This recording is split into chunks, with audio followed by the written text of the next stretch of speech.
All right, so in this video, what I want to do is show you how to change the number of years to calculate the internal rate of return. The IRR template is preset for 3 years.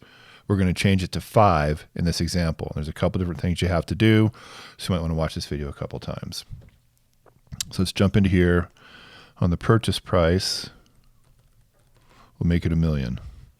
Holding term will be 5 years. Rate of appreciation, 4%.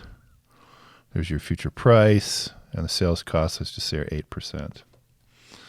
Come over here to the financing. Loan to value is 80%. No other costs. Interest rate, we'll just say, is 5, amortized over 30 years. All right? So that's all you got to do on the first page. We drop into the loan amortization, and we can see here, this is also preset for 3 years. And if you scroll down to the actual amortization, this is also for 3 years, 36 months. So the first thing I'm going to do is I'm going to extend this loan amortization from 36 to 60 months, 5 years. So if I highlight that part there and go to cell 94, I can do Alt EID. That's one way to do it. Or I can come up here into search box and just choose fill down and hit that. Does it the same way. All right. So the main reason I need to do this is they need this value right here, which is the payoff of the note in the 5th year. That will drop in here in pre-tax sales proceeds. In fact, let's just do this right now, because in the PTSP page, you need to import this value anyway. So it's 734630.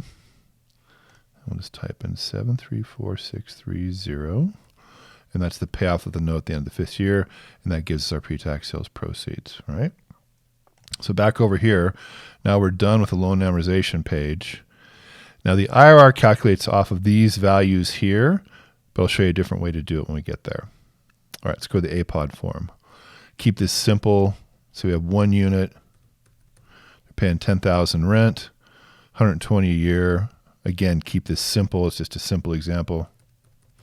$10,000 for the taxes.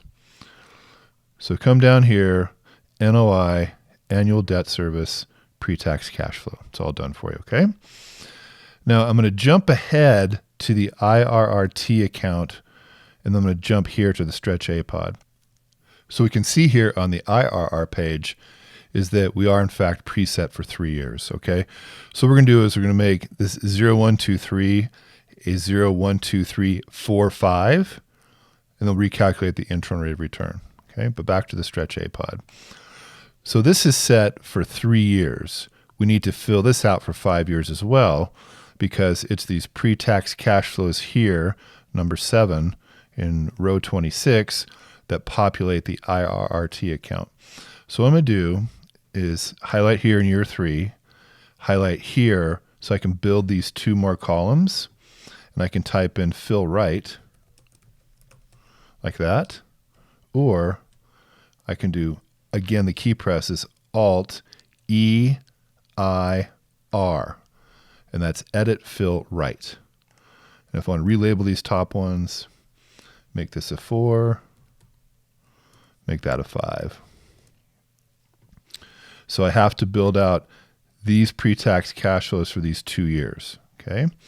So pre-tax sales proceeds is already done. I did that and captured the payoff value from the loan amortization page. Now I'm going to go to the IRR. Now you might want to rewind this part of the video and watch it a couple times, because if you haven't done this before, it may seem a little bit complicated. It's not, but like anything else, it's just new. So step 1 is to go in here and put in 2 more rows. So I'm going to do Alt IR, IR. Okay, 2 more rows. Now I'm going to make this a year 4 and this a year 5. Okay, so I've just done that. And now what I'm going to do is I'm going to go up to this cell right here. And if I hit F2, we can see that the way the template is set up is it captures these cash flows from the PTCF in year 3 and the PTSP in year 3. We're going to change those to year 5, but that's how it does it. It sums them here. So what I'm going to do is just take this, right click, and I'm going to cut and paste it into that cell right there, right?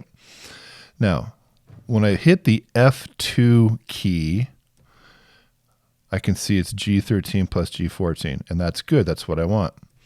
However, when I go here to the IRR value, if I hit the F2 key again, I can see that I'm capturing all these cash flows.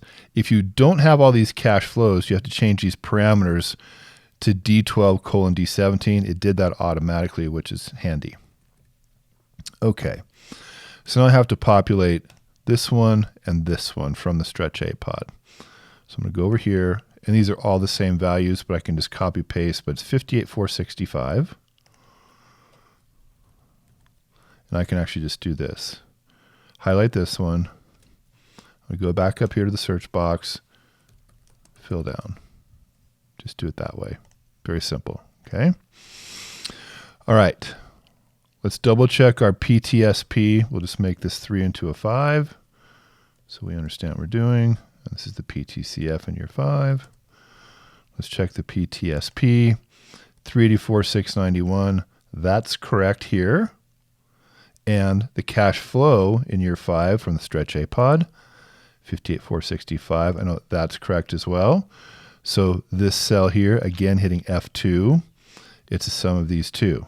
Okay, remember, in the final year of your T account, you must always add the cash flows to the sales proceeds in the final year. That's why when we built the template, we just put that summation right here for you. Okay, so that's how you add more rows for the T account and IRR in Excel.